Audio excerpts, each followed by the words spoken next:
You guys have an interesting perspective because you have both the historical context and your responsibility is to know what's going on and report on it and, really understand what's going on right now.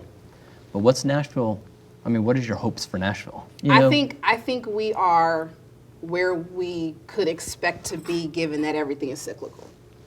So I'm neither pessimistic nor optimistic. I can go back again and see that we've had these moments before. So then I can also forecast out and say, okay, we're probably gonna be here, which means that not a lot will change, and we will have another moment like this again in another 10, 15, 20 years. Again, if I zoom in on country music, what we see right now that everybody is so excited about, like we have had this very thing, like this group of black people, like it is chilling to read the articles that say, don't be surprised that Ruby Falls is a black woman. Black women do country music too. Same articles.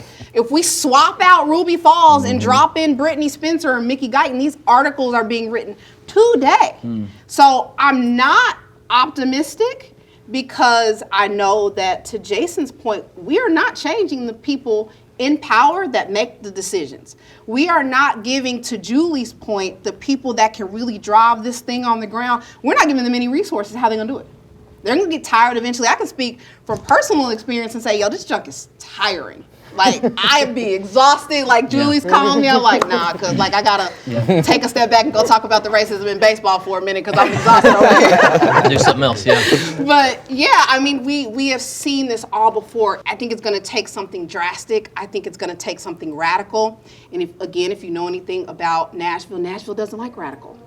I ain't feeling good about it. I'm just going to be honest. Yeah. Well, maybe the better question is, do y'all love Nashville? I love Nashville. I've been here 12 because that's the thing. Because we always have this thing between Richmond and Charleston. I love Charleston. Charleston is nuanced and horrible and great.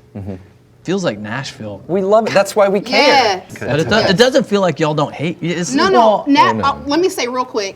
Khalil's been here for 6 months, so he was saying like he doesn't You sticking around?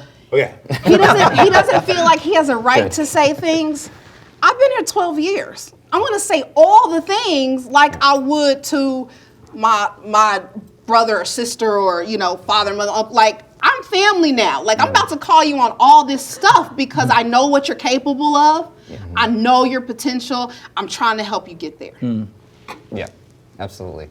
I mean, I think I'm actual true lifelong Nashvillians might debate this because I'm technically from Sumner County, but I have lived in Middle Tennessee my whole life, and I've seen a lot of changes in Nashville, and a lot of people sort of bemoan. Obviously, there's obvious things that are happening. Rents being driven up, people are being pushed out. Affordable housing is a huge, huge crisis in the city. There's all kinds of things that the changes have brought here that really hurt, the most at-risk people in our city, of course. But there's also brilliant people here. I mean, everybody at this table is, incredibly creative, and I think our city is capable of overcoming the growing pains of it, but we just haven't learned to reckon with it yet. And a lot of people who've been here their whole lives are like, oh, new Nashville, and bemoaning it. Well, cities change, cities grow. You have to figure out how to do it responsibly, get people a seat at the table who haven't historically. Andrea's right, these things are cyclical. People were bemoaning growth,